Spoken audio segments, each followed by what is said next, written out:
সুপ্রিয় শিক্ষার্থীরা, আশা করি আল্লাহর অশেষ রহমতে তোমরা সবাই ভালো আছো। যেহেতু কোভিড-19 এই মহামারী সারা বিশ্বব্যাপী ছড়িয়ে পড়েছে, বাংলাদেশও এর আক্রান্ত থেকে রেহাই পায়নি। সেই কারণে তোমাদের স্কুল দীর্ঘদিন যাবৎ সরকার নির্দেশে বন্ধ রাখা হয়েছে। তোমরা যদি এই দীর্ঘদিন যাবৎ যদিও স্কুল বন্ধ রাখা হয়েছে, তাই আমাদের স্কুলের সিদ্ধান্ত নেওয়া হয়েছে তোমাদের অনলাইন ভিত্তিক একটা ক্লাস করানো হবে। তারই ধারাবাহিকতায় আজকে আমি ক্লাস শুরু করলাম। আমি মোহাম্মদ মনিরুল ইসলাম তোমাদেরকে আজকে নবম শ্রেণীর গণিত বিষয় নিয়ে আলোচনা করব। যদিও বিষয়টা নবম শ্রেণীর, কিন্তু যে বিষয়টা নিয়ে আলোচনা করব এই বিষয়টা তোমাদের অষ্টম, নবম এবং দশম শ্রেণী তিনটা শ্রেণীর মধ্যে তোমাদের সেই বিষয়টা রয়েছে। তাই তোমরা যারা অষ্টম শ্রেণীতে আছো, নবম শ্রেণীতে আছো, দশম শ্রেণীতে আছো, তোমরা যদি আজকের এই ক্লাসটা, আজকের বৃত্ত সম্পর্কে আমি আলোচনা করব, আজকের এই বৃত্তের ক্লাসটা যদি তোমরা শুদ্ধভাবে আয়ত্ত করতে পারো, তাহলে আশা করা যাচ্ছে তোমাদের বৃত্ত নিয়ে যতগুলো সমস্যা থাকবে তার সবগুলো সমস্যার বেসিক সমাধান তোমরা পেয়ে যাবে। তাহলে চলো আমরা আমাদের ক্লাস শুরু করি। আজকে আমাদের ক্লাস আলোচ্য বিষয় হচ্ছে বৃত্ত নিয়ে আলোচনা করব। তোমরা বোর্ডের দিকে খেয়াল করো, আমি বোর্ডে একটি বৃত্ত অঙ্কন করছি। আমি এখানে একটা বিন্দু নিলাম, এই বিন্দুর চতুর্দিকে একটা বক্ররেখা অঙ্কন করলাম।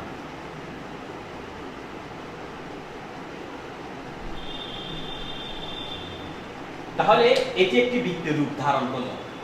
ঠিক আমি যেভাবে বৃত্তটা অঙ্কন করলাম বোর্ডের মধ্যে, সেভাবে বৃত্তটার সংজ্ঞা তোমরা দেখো। তাহলে বৃত্তের সংজ্ঞা দেখো, কোন নির্দিষ্ট বিন্দুকে কেন্দ্র করে অথবা ভিত্তি ধরে যে কোনো দৈর্ঘ্যের ব্যাসার্ধ নিয়ে ওই বিন্দুর চতুর্দিকে যদি একটি বক্ররেখা অঙ্কন করা হয়, তবে ওই বক্ররেখা দ্বারা আবদ্ধ ক্ষেত্রকে বৃত্ত বলে।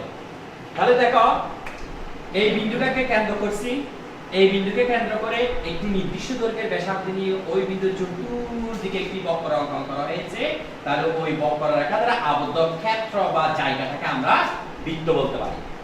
তোমরা যদি বৃত্তের সংজ্ঞাটা বুঝে দেখো, তাহলে আমি এখানে কেন্দ্র নিয়ে আলোচনা করব। তাহলে কেন্দ্র কাকে বলে দেখো, যে নির্দিষ্ট বিন্দুকে ভিত্তি ধরে কোনো বৃত্ত অঙ্কন করা হয়, সেই নির্দিষ্ট বিন্দুকে আমরা বলবো কেন্দ্র। বৃত্তের কেন্দ্রকে আমরা ও দ্বারা ডিনোট করব, কারণ কেন্দ্রের ইংরেজি প্রতিশব্দ হলো অরিজিন। কেন্দ্রের ইংরেজি প্রতিশব্দ হলো অরিজিন। অরিজিন শব্দের অর্থ হচ্ছে মূল বা কেন্দ্র। যেহেতু আমরা বৃত্ত নিয়ে আলোচনা করব, সেজন্য এখানে অরিজিন শব্দের অর্থ আমরা কেন্দ্র ধরে নিব। সেজন্য বৃত্তের কেন্দ্রকে ও দ্বারা ডিনোট করা হয়। এবার আমাদের আলোচ্য বিষয় হবে পরিধি। তাহলে পরিধি কাকে বলে? যে বক্ররেখা দ্বারা কোন বৃত্তকে সীমাবদ্ধ করা হয়, সেই বক্ররেখাটাকে পরিধি বলে। আমি আবার বলছি, যে বক্ররেখা দ্বারা কোন বৃত্তকে সীমাবদ্ধ করা হয়, সেই বক্ররেখাটাকে পরিধি বলে। মনে করো এই এ বি সি একটি বক্ররেখা, এই বক্ররেখা দ্বারা বৃত্তটি সীমাবদ্ধ হয়েছে, তাই এই এ বি সি বক্ররেখাটাকে আমরা বলবো পরিধি। তোমরা যদি পরিধি বুঝে থাকো, তাহলে আমি এবার ব্যাসার্ধ নিয়ে আলোচনা করব।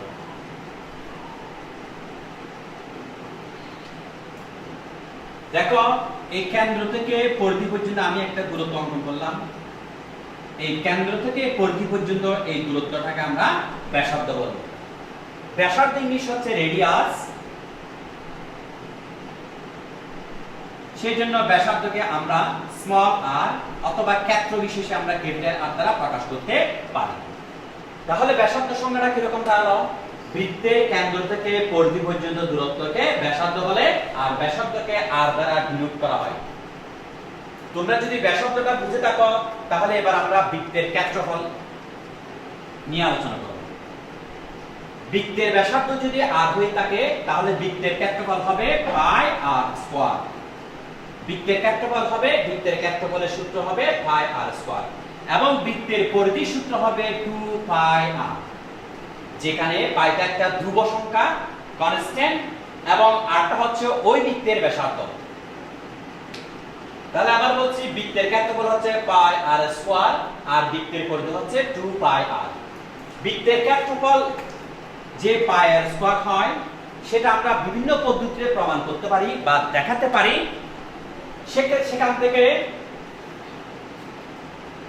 সেখান থেকে তোমাদের বোঝার সুবিধার্থে বৃত্তের সংখ্যাটা যে এই বৃত্তের ক্ষেত্রফল যে পাই আর স্কয়ার হলো সেটা তোমাদের বোঝার সুবিধার্থে আমি দুটো পদ্ধতি নিয়ে আলোচনা করব। একটা পদ্ধতি হলো আর্কিমিডিস নামে একজন বিজ্ঞানী খ্রিস্টপূর্ব 300 অব্দে, তোমরা সবাই আর্কিমিডিসকে চেনো হয়তো এবং তার নাম শুনে থাকবে। আর্কিমিডিস খ্রিস্টপূর্ব 300 অব্দে তিনি বৃত্তের ক্ষেত্রফলটা কিভাবে নির্ণয় করা যায় সেটার একটা পদ্ধতি বলেছেন। আর্কিমিডিসের মতে বৃত্তের ক্ষেত্রফলটা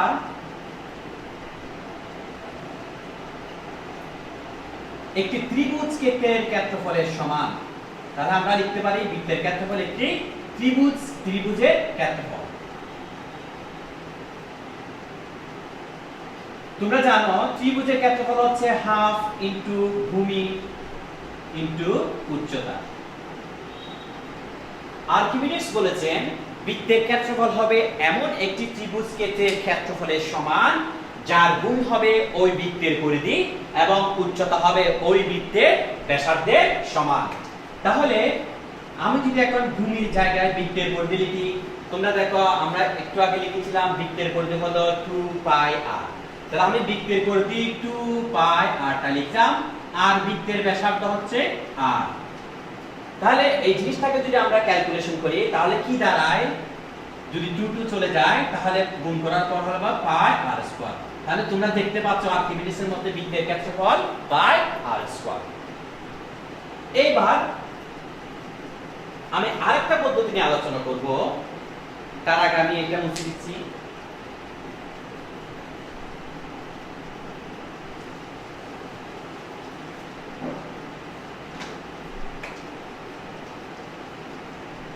তুমি একটা বৃত্তের দিকে খেয়াল করো। আবার আমি একটা বৃত্ত অঙ্কন করলাম, এটা তার কেন্দ্র। এবার যদি আমি এই বৃত্তটাকে অসংখ্য ছোট ছোট ভাগে বিভক্ত করি এবং সেই ক্ষুদ্র ক্ষুদ্র ভাগগুলোকে যদি আমি চিত্রানুরূপ লিখি, আরেকটা বাক্যে আমি এভাবে লিখলাম, আরেকটা বাক্যে আমি এভাবে লিখলাম, এভাবে যদি আমি পরপর বাক্যগুলোকে লিখি তাহলে যে চিত্রটা দাঁড়ালো সেটা একটা সামান্তরিকের চিত্রের মতো হলো। সামান্তরিক, সেটা একটা সামান্তরিকের চিত্রের মতো দেখায়। তোমরা জানো বক্ররেখার সবচেয়ে ক্ষুদ্র অংশটা হচ্ছে একটা সরলরেখা। বক্ররেখার সবচেয়ে ক্ষুদ্র অংশটা হচ্ছে একটা সরলরেখা। তাহলে এই বক্ররেখার সবচেয়ে একটা ক্ষুদ্র অংশ নিলে তাহলে সেই ক্ষুদ্র অংশটা কিন্তু এই বক্ররেখাগুলো সরলরেখা হয়ে যাবে। তাহলে এটাকে যদি সরলরেখা ধরি তাহলে আমরা অঙ্কন করি, সরলরেখা ধরে অঙ্কন করলে যে চিত্রটা পাই সেটা একটা সামান্তরিক হয়। তাহলে আমরা বলতে পারি এই বৃত্তের ক্ষেত্রটা এখন একটা সামান্তরিক ক্ষেত্রের অনুরূপ হয়ে গেল। তোমরা জানো সামান্তরিকের ক্ষেত্রফল হচ্ছে ভূমি ইনটু উচ্চতা। তাহলে আমরা লিখতে পারি বৃত্তের ক্ষেত্রফল সমান সামান্তরিকের ক্ষেত্রফল।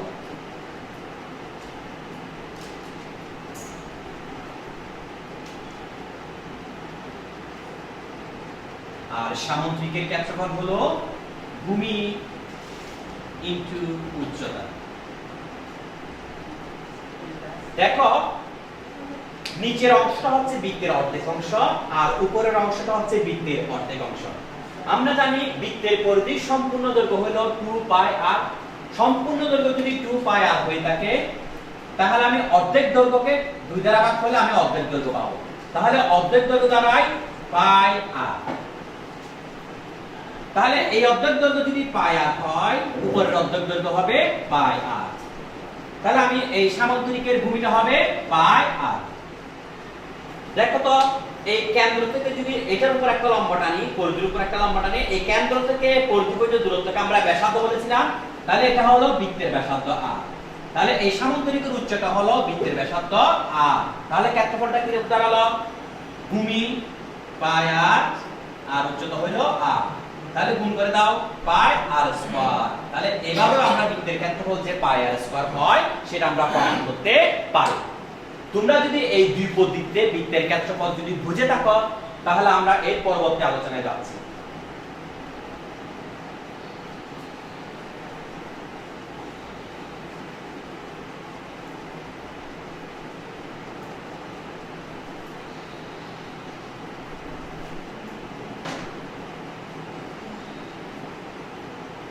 এখানে একটা যে কনস্ট্যান্ট পাই পেলাম সেই পাইটা নিয়ে আমরা পরবর্তীতে আলোচনা করব। এবার আমরা যে বিষয়টি নিয়ে আলোচনা করব সেটা হলো চাপ। দেখো আমি এখানে একটা বৃত্ত অঙ্কন করছি, আবার একটা বৃত্ত অঙ্কন করছি। বৃত্ত, এটা হলো বৃত্তের কেন্দ্র আর এটা হলো পরিধি। আমি পরিধি থেকে যে কোনো একটা অংশ নিলাম, মনে করো এই এ বি একটা অংশ কেটে নিলাম। পরিধি থেকে যে কোনো অংশটা কেটে নিলাম সেই অংশটাকে আমরা বলবো চাপ। তাহলে চাপ কাকে বলে? পরিধির যে কোনো অংশকে চাপ বলে। পরিধির যে কোনো অংশকে চাপ বলে। নিচে একটা অংশ দেখতে পাচ্ছি পরিধির, ঠিক উপরেও পরিধির একটা অংশ দেখতে পাচ্ছি। আমি তোমাদের বোঝার সুবিধার জন্য নিচেরটাকে যদি আমি এবি দ্বারা নিরূপ করি তাহলে আমি উপরের অংশটাকে সিডি দ্বারা নিরূপ করলাম। তাহলে এই বৃত্তের মধ্যে আমরা দুটো চাপ পেলাম, একটা চাপ হলো এবি চাপ আর একটা হলো সিডি চাপ। তাহলে বৃত্তের চাপ হলো দুইটা। যে ছোট চাপটা পেলাম সেই ছোট চাপটাকে আমরা বলবো উপচাপ, আর যে বড় চাপটা পেলাম সেই বড় চাপটাকে আমরা বলবো অধিচাপ। এই উপচাপ এবং অধিচাপ নিয়ে তোমাদের বোর্ড পরীক্ষায় প্রায় প্রশ্ন হয়ে থাকে, বিশেষভাবে এমসিকিউতে উপচাপ এবং অধিচাপ নিয়ে দুটা কথা হয়ে থাকে। সেই কথাগুলো তোমাদের বইয়ের অনুসিদ্ধান্তের মধ্যে আছে। তাহলে দেখো উপচাপ জিনিসটা কি। উপচাপটা হচ্ছে বৃত্তের ছোট চাপটাকে আমরা উপচাপ বলবো আর বড় চাপটাকে অধিচাপ বলবো। এখন প্রশ্নটা আসে এইভাবে, কোন বৃত্তের উপচাপের অন্তর্গত কোণ কি? কোন বৃত্তের উপচাপের অন্তর্গত কোণ কোনটি বা কি রকম হবে? তাহলে দেখো উপচাপের অন্তর্গত কোণ, উপচাপটা যেহেতু ছোট চাপ, একটা টেকনিক মনে রাখো। সেই প্রশ্নটা মনে রাখার জন্য টেকনিক হলো উপচাপ, ছোট চাপ, আর ছোট চাপ উৎপন্ন কোণ হলো ছোট চাপ বড় কোণ। আর বড় কোণ বলতে আমরা এখানে স্থূল কোণ বুঝাবো।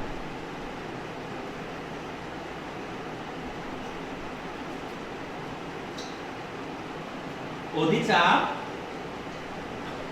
অধিচাপ বড় চাপ, আর বড় চাপের অন্তর্গত কোণ হবে ছোট কোণ। তাহলে ছোট কোণটাকে আমরা বলবো সূক্ষ্ম কোণ।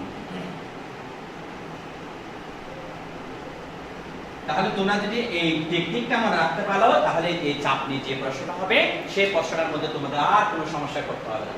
তুমি দেখো আমার মুখোমুখি দেখো উপচাপ, ছোট চাপ বড় কোণ। তাহলে উপচাপের অন্তর্গত কোণ হলো স্থূল কোণ, আর অধিচাপ বড় চাপ উৎপন্ন কোণ হলো ছোট কোণ।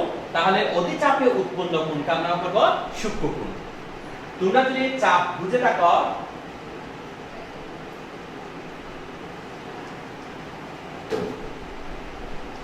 এবার আমরা জ্যা নিয়ে আলোচনা করব।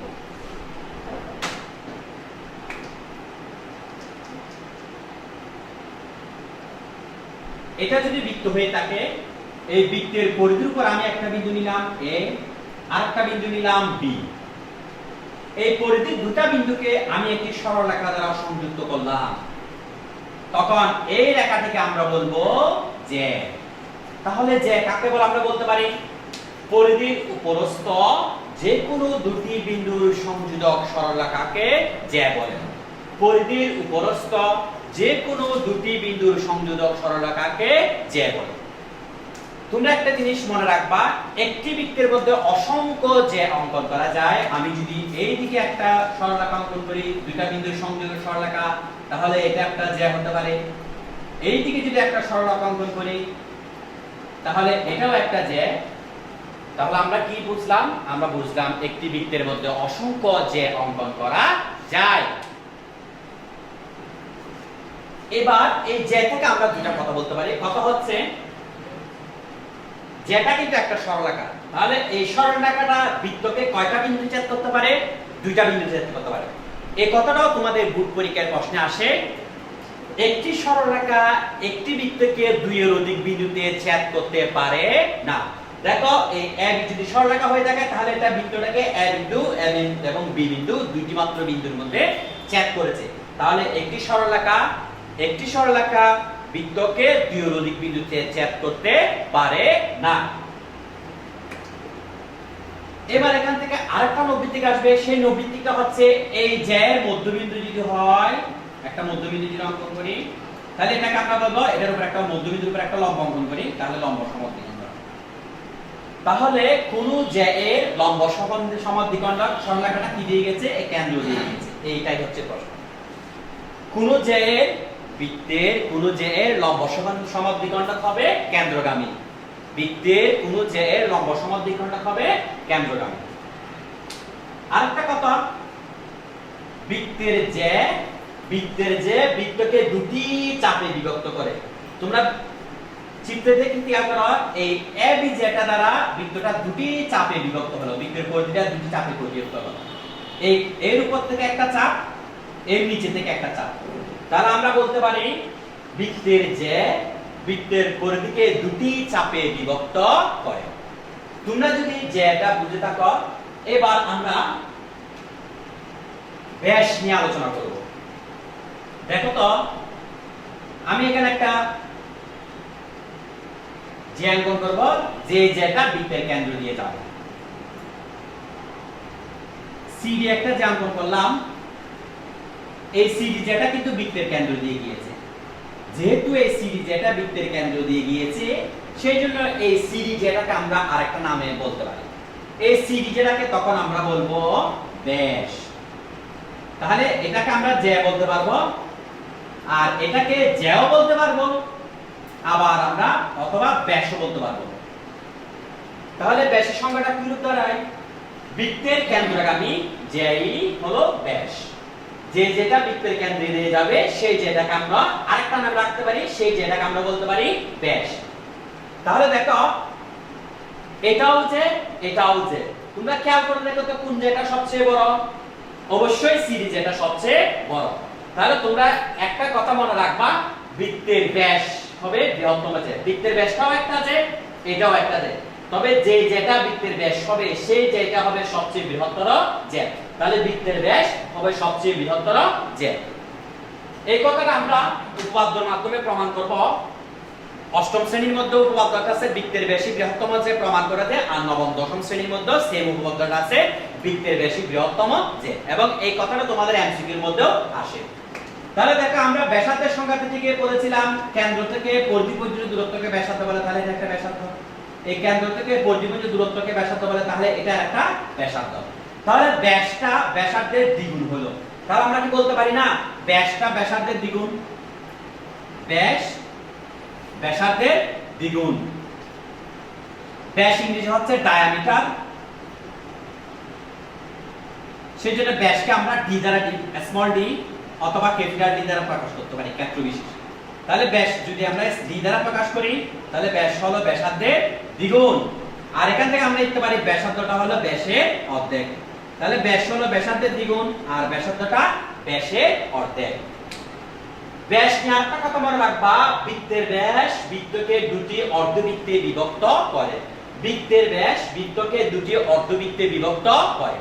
তাহলে যেহেতু অর্ধবৃত্ত কথাটা আসলো, তাই আমরা অর্ধবৃত্তের ক্ষেত্রফলটা কি সেটা আমরা দেখি। বৃত্তের ক্ষেত্রফল যদি হয় পাই আর স্কয়ার, তাহলে সেটাকে অর্ধেক করলে, দুই দ্বারা ভাগ করলে আমরা অর্ধবৃত্তের ক্ষেত্রফল পাবো। তাহলে অর্ধবৃত্তের ক্ষেত্রফল হবে পাই আর স্কয়ার। অর্ধবৃত্তের ক্ষেত্রফল তোমরা যখন বৃত্তের পরিমিতি বিয়োগ পরিমিতির মধ্যে বৃত্ত সংক্রান্ত সমস্যা সমাধান করবে, বিশেষ ধরনের চিত্রের, মনে করো এইরকম একটা চিত্র যদি দেওয়া থাকে, তোমাকে যদি বলা হয় এই চিত্রের ক্ষেত্রফলটা নির্ণয় করো, তখন এই চিত্রের মধ্যে কিন্তু একটা অর্ধবৃত্ত দেখা যাচ্ছে। তাহলে তোমাকে অর্ধবৃত্তের ক্ষেত্রফলটা জানতে হবে। তাই অর্ধবৃত্তের ক্ষেত্রফলটা হচ্ছে বৃত্তের ক্ষেত্রফলকে দুই দ্বারা ভাগ করে দিব।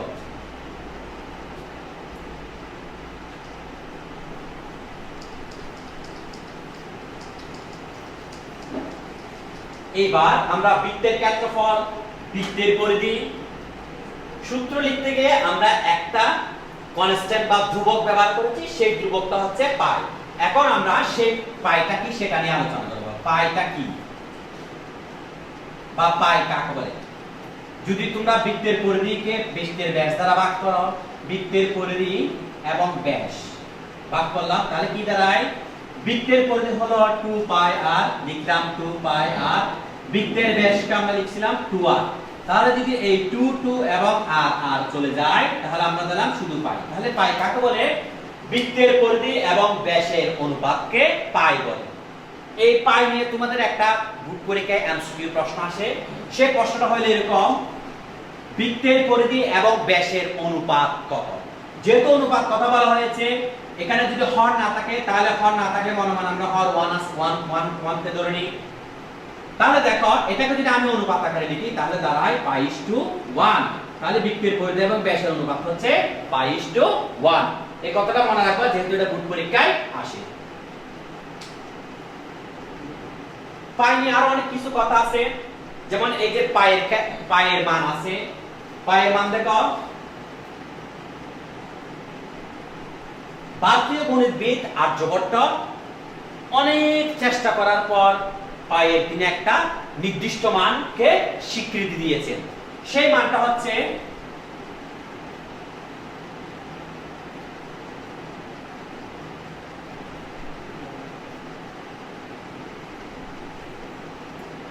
এই ৬২,৮৩২ কে যখন তুমি ২০,০০০ দিয়ে ভাগ করবা তখন এটার মান দাঁড়াবে 3.1416 এর সমান।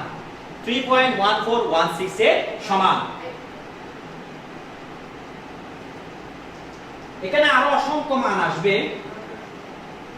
অসংখ্য মান আসবে। আরেকজন গণিতবিদ আছে, তার নাম হচ্ছে শ্রীনিবাস রামনাথন। তিনি পায়ের মান দশমিকের পর প্রায় 1 মিলিয়ন বার পর্যন্ত তিনি সঠিক মান বের করতে সক্ষম হয়েছেন। আমাদের যেহেতু ক্যালকুলেশনে অত মান লাগবে না, তাই অত মান আমাদের মনে না রাখলেও চলবে। আমরা শুধু মনে রাখবো পায়ের মান 3.1416।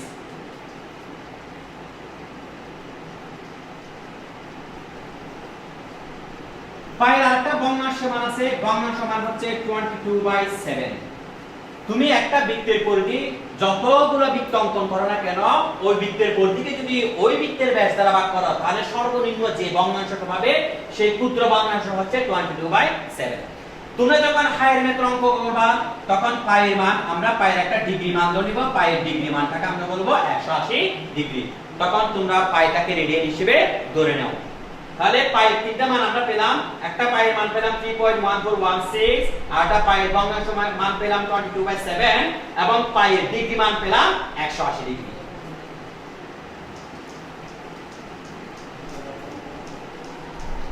তোমরা যদি এই আলোচনাগুলো বুঝে থাকো তাহলে এবার আমরা একটা বুট পরীক্ষা একটা প্রশ্ন আসে বৃত্তের ক্ষেত্রফল নিয়ে, সেই প্রশ্নটা আমি দেখছি লিখে দিচ্ছি।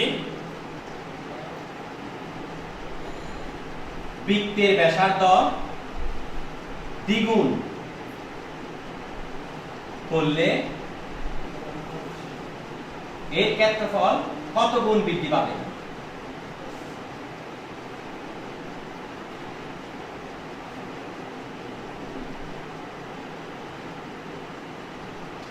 দেখো বৃত্তের ব্যাসার্ধ যদি r হয়ে থাকে, বৃত্তের ব্যাসার্ধ যদি r হয়ে থাকে তাহলে এর ক্ষেত্রফল হচ্ছে πr²। এবার আমরা ব্যাসার্ধটাকে যদি 2 গুণ করি, 2r করি, তখন ক্ষেত্রফল দাঁড়ায় π * 2r হোল স্কয়ার। তাহলে এটাকে ক্যালকুলেশন করলে দাঁড়ায় 4πr²। আগে বৃত্তের ক্ষেত্রফল ছিল πr² আর আগের ক্ষেত্রফলের সাথে এখন πr² এর সাথে হলো 4 গুণ। তাহলে আমরা বলতে পারি বৃত্তের ব্যাসার্ধ দ্বিগুণ করলে এর ক্ষেত্রফল 4 গুণ বৃদ্ধি পাবে। যদি এবার যদি 3 গুণ করা হয় তাহলে ক্ষেত্রফলটা কি দাঁড়ায়?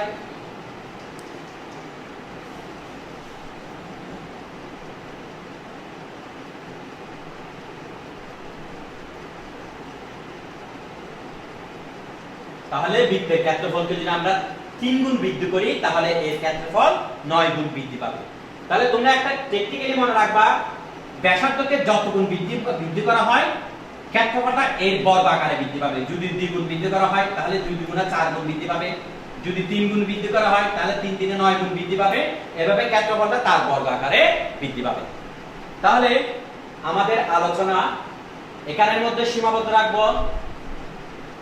আজকে বৃত্ত সম্পর্কে যে সম্পূর্ণ বেসিক ধারণাগুলো তোমাদের দেওয়া হয়েছে, আশা করছি তোমরা বাসায় বসে বাইরে না গিয়ে এই ক্ষেত্রফল সহ এই বৃত্ত সম্বন্ধে যতগুলো বেসিক জিনিস আলোচনা করলাম সবগুলো বেসিক তোমরা খাতা কলম নিয়ে সুন্দরভাবে চর্চা করবে।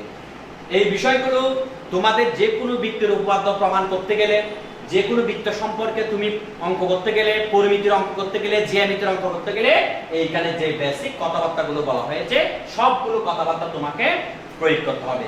আশা করছি তোমরা আজকের ক্লাসটা ভালো করে আয়ত্তে নিবা এবং সামনের ক্লাসের জন্য প্রস্তুত হবা। তোমরা বাইরে না বেরিয়ে ঘোরাফেরা না করে তোমরা বাসায় বসে আমাদের স্যাররা তোমাদেরকে যে ক্লাসগুলো দেবে সেই ক্লাসগুলো তোমরা চর্চা করবা। ধন্যবাদ সবাই। কোন যে এর লম্ব সমদ্বিখণ্ডক সংজ্ঞাটা কি দিয়ে গেছে? এই কেন্দ্র দিয়ে গেছে। এইটাই হচ্ছে প্রশ্ন। কোন যে এর বৃত্তের কোন যে এর লম্ব সমদ্বিখণ্ডক হবে কেন্দ্রগামী। বৃত্তের কোন যে এর লম্ব সমদ্বিখণ্ডক হবে কেন্দ্রগামী। আরেকটা কথা, বৃত্তের যে বৃত্তকে দুটি চাপে বিভক্ত করে। তোমরা চিত্রে দেখে খেয়াল করো, এই এ বি যেটা দ্বারা বৃত্তটা দুটি চাপে বিভক্ত হলো, বৃত্তের পরিধিটা দুটি চাপে বিভক্ত হলো।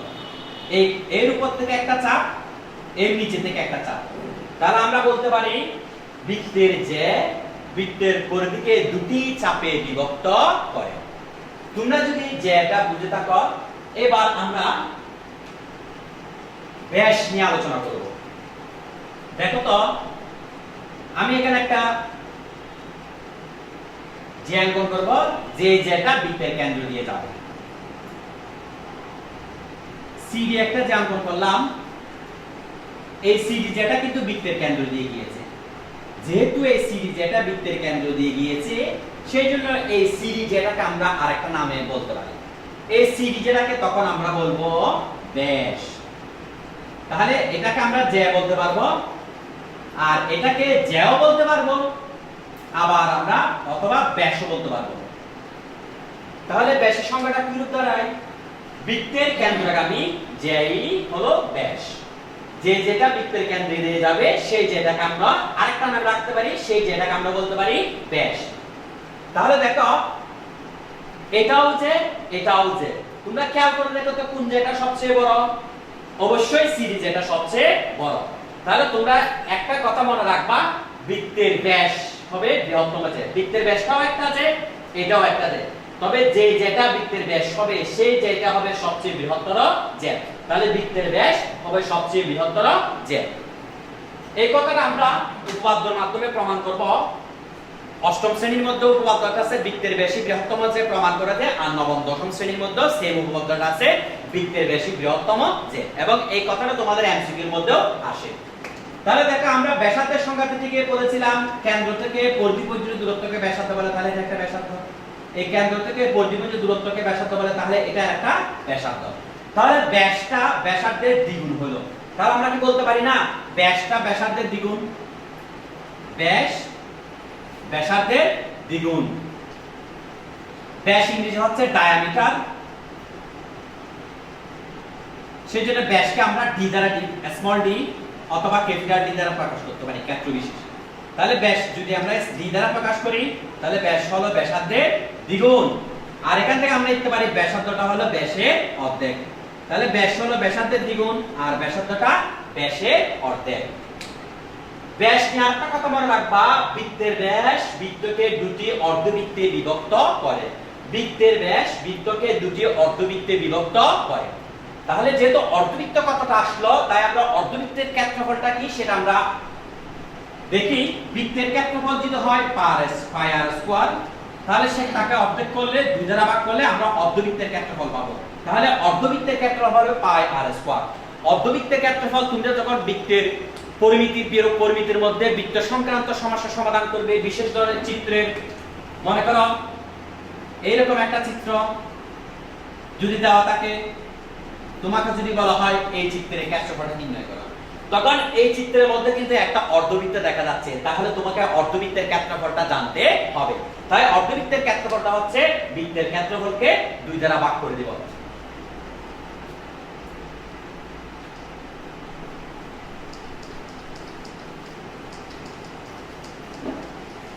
এবার আমরা বৃত্তের ক্ষেত্রফল, বৃত্তের পরিধি সূত্র লিখতে গিয়ে আমরা একটা কনস্ট্যান্ট বা ধ্রুবক ব্যবহার করেছি, সেই ধ্রুবকটা হচ্ছে পাই।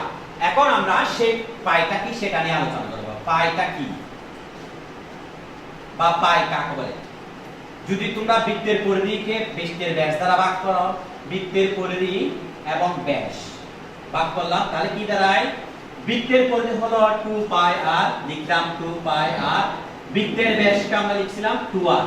তাহলে যদি এই 2 2 এবং r r চলে যায়, তাহলে আমরা দিলাম শুধু পাই। তাহলে পাই কাকে বলে? বৃত্তের পরিধি এবং ব্যাসের অনুপাতকে পাই বলে। এই পাই নিয়ে তোমাদের একটা বুক পরীক্ষায় এমসিকিউ প্রশ্ন আসে। সেই প্রশ্নটা হলো এরকম: বৃত্তের পরিধি এবং ব্যাসের অনুপাত কত?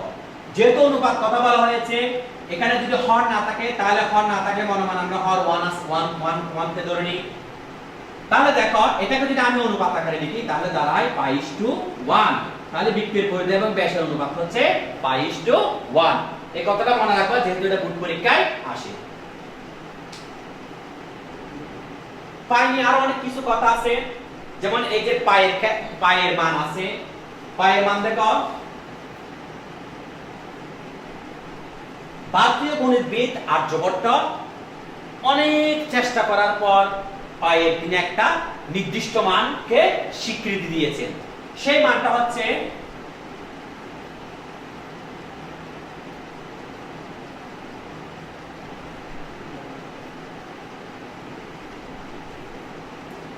এই ৬২,৮৩২ কে যখন তুমি ২০,০০০ দিয়ে ভাগ করবা, তখন এটার মান দাঁড়াবে 3.1416 এর সমান। 3.1416 এর সমান। এখানে আরো অসংখ্য মান আসবে, অসংখ্য মান আসবে। আরেকজন গণিতবিদ আছে, তার নাম হচ্ছে শ্রীনিবাস রামনাথন। তিনি পায়ের মান দশমিকের পর প্রায় 1 মিলিয়ন গড় পর্যন্ত তিনি সঠিক মান বের করতে সক্ষম হয়েছেন। আমাদের যেহেতু ক্যালকুলেশনে অত মান লাগবে না, তাই অত মান আমাদের মনে না রাখলেও চলবে। আমরা শুধু মনে রাখবো পায়ের মান 3.1416।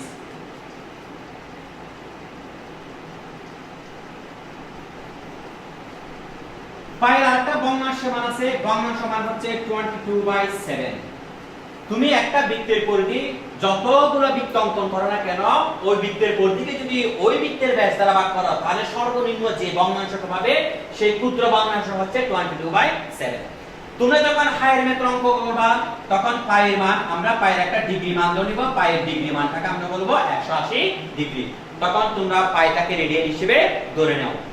তাহলে পায়ের তিনটা মান আমরা পেলাম। একটা পায়ের মান পেলাম 3.1416, আর একটা পায়ের ভগ্নাংশ মান পেলাম 22/7, এবং পায়ের ডিগ্রি মান পেলাম 180 ডিগ্রি।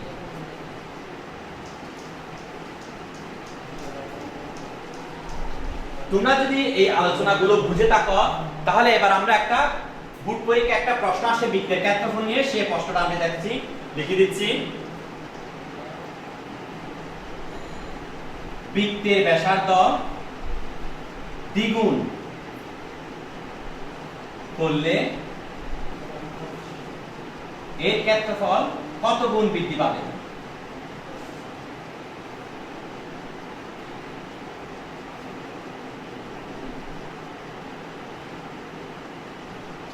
দেখো, বৃত্তের ব্যাসার্ধ যদি r হয়ে থাকে, তাহলে এর ক্ষেত্রফল হচ্ছে πr²। এবার আমরা ব্যাসার্ধটাকে যদি 2 গুণ করি, 2r করি, তখন ক্ষেত্রফল দাঁড়ায় π × 2r হোল স্কয়ার। তাহলে এটাকে ক্যালকুলেশন করলে দাঁড়ায় 4πr²। আগে বৃত্তের ক্ষেত্রফল ছিল πr², আর আগের ক্ষেত্রফলের সাথে এখন πr² এর সাথে হলো sin গুণ। তাহলে আমরা বলতে পারি বৃত্তের ব্যাসার্ধ দ্বিগুণ করলে এর ক্ষেত্রফল 4 গুণ বৃদ্ধি পাবে। যদি 3 গুণ করা হয়, তাহলে ক্ষেত্রফলটা কি দাঁড়ায়?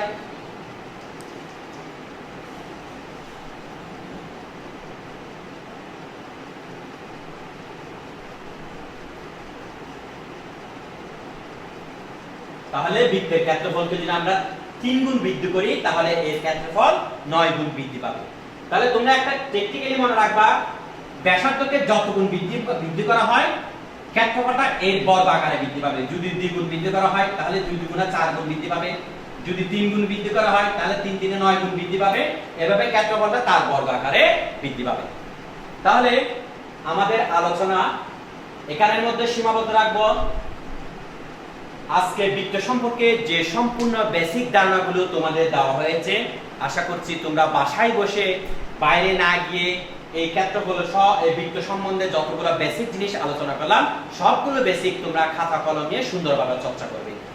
এই বিষয়গুলো তোমাদের যে কোনো বৃত্তের উপপাদ্য প্রমাণ করতে গেলে, যে কোনো বৃত্ত সম্পর্কে তুমি অঙ্ক করতে গেলে, পরিমিতির অঙ্ক করতে গেলে, জ্যামিতির অঙ্ক করতে গেলে এইখানে যে বেসিক কথাবার্তাগুলো বলা হয়েছে সবগুলো কথাবার্তা তোমাকে প্রয়োগ করতে হবে। আশা করছি তোমরা আজকের ক্লাসটা ভালো করে আয়ত্তে নিবা এবং সামনের ক্লাসের জন্য প্রস্তুত হবা।